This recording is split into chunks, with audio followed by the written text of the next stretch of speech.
Tak for invitationen. Jeg er ked af, at jeg ikke kunne være der sammen med jer for at fejre jeres nye, flotte navn, We Shelter. Jeg kan forstå på jeres invitation, at I har haft en slags virksomhedsnumerolog ind over. Nogen, der hedder Itna Group. Det kan være fornuftigt. Det er jo en alvorlig sag med sådan et nyt navn. Jeg har også læst på numerologens hjemmeside, at de vil lære jer at forstå, hvem I er, og ændre jeres måde at tænke på. Og det kan der selvfølgelig være behov for indimellem.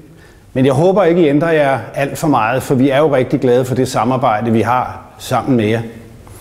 Men hvem ved, for når man googler jeres nye navn, så kommer der noget op, der hedder bålteknik som det første. Og som nummer 2, så kommer der et savværk op i Oksbøl. Vi ikke love, at hvis I overvejer at gå i den retning, at så I siger til i god tid, så vi kan overveje at finde en anden partner, selvom I bliver svære at erstatte. Spøg til side. Tillykke med det nye navn. Jeg håber virkelig, I bliver glade for det. Og tusind tak for jeres kæmpe indsats for rigtig mange københavnere. Vi sætter virkelig pris på samarbejdet. Tillykke med det.